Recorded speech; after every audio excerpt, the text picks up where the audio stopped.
ширкати дорувори софсавдо бахшида ба моҳи шарифи рамазон тахфифи худро эълон намуд. оё мехоҳӣ риши худро зиёд намоӣ ё мехоҳӣ мӯи сар аз рехтан монад ё дар бадан доғҳои сафедорӣ мехоҳӣ нест шаванд ва ё мехоҳӣ худро хароб намоӣ, пас ба софсавдо муроҷиат намо. инчунин доруи алҳадая ва равғани сиёҳдона барои ҳамаи дардҳо ва ё касоне мехоҳанд ҳиҷома кунанд, пас ба рақамҳо занг зада маълумот гиред.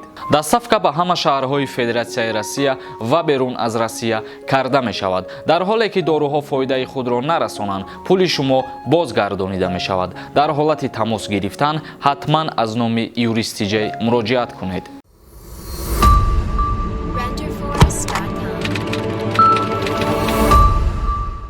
ассалому алайкум ба ҳар як нафаре ки айни ҳол навори моро тамошо карда истодааст.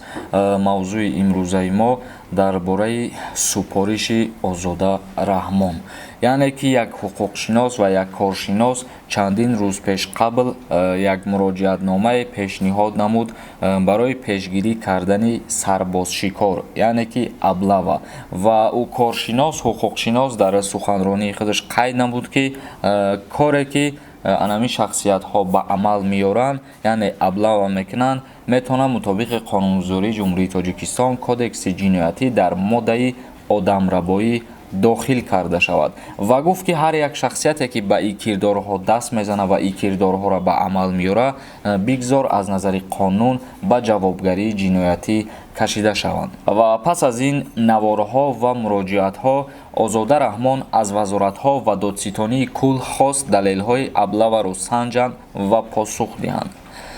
дастгоҳи президенти Тоҷикистон шикоятҳои намояндагони ҷомеаи шаҳрвандиро оид ба ҳодисаҳои сарбозшикор ё худ ба истилоҳи маъруф аблава қабул карда, онро ҷиҳати баррасӣ ба Вазорати Мудофиа, Вазорати корҳои дохилӣ ва Прокуратураи генералии ҷумҳурии Тоҷикистон равона карданд.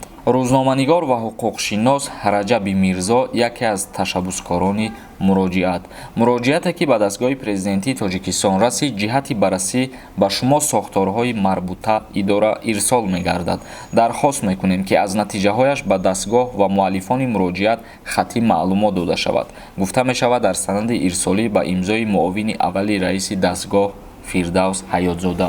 ёдрас мешавем ки аввали моҳи апрел рӯзноманигор Раҷаби Мирзо ва дигар фаъолони ҷомеаи шаҳрвандӣ ба раиси палатаи болоии парлумон Рустами Эмомалӣ ва роҳбари дастгоҳи президент бо дархости хотима бахшидан ба ин шармандагӣ ва қонуншиканӣ дар кишвар муроҷиат намуданд. яъне ки рӯзноманигор инчунин қайд намуд ин кирдоре ки коркунои намун военкоматҳо ё ки дигар ҷойҳо ба амал меёранд, аблава мекунанд, ин барои миллат як беобрӯгӣ аст. яъне дар шабакаҳои интернетӣ баъзан нафарҳо ин гуна амалҳоро ба навор мегиранд ва мегузоранд, дигар миллатҳоро ҳам тамошо мекунанд ин гуна чизҳоро, ва қайд кард ки обрӯи миллат ба ин гуна кирдорҳои кормандони давлатӣ мерезад. ба ҳамин хотир ин чиза пешгирӣ кунем, гуфт рӯзноманигор. инчунин қайд намуданд сухан дар бораи аблава меравад ки солҳо боз дар атрофаш ҳар сол ду бор вақти даъвати ҷавонон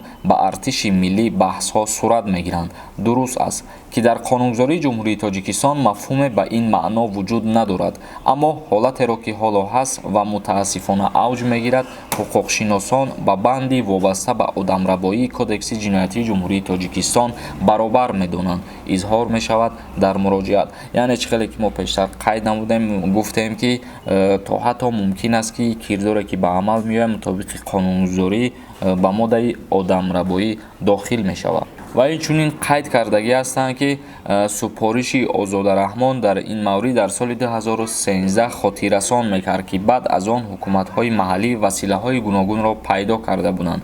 додани қитъаи замин ба волидони аскарон, кӯмак ба оилаҳои ниёзманд, фаро гирифтани ҷавонон дар омӯзишгоҳҳои махсуси касбӣ, аз ҷумла ронандагӣ ва амсоли ин. лекин ин дер давом накард. яъне чӣ хеле ки ба ҳамаи мо шумо маълум аст, ҳар як шахсияте ки бояд хизмати ватан модар мекунад, ба вайҳо таъмин карда шаванд қитъаҳои замин ва аз ҷумла ӯ шахсиятҳоро бояд ки омӯзишгоҳҳои махсуси касбӣ равона бисонанд, аз ҷумла ронандагӣ.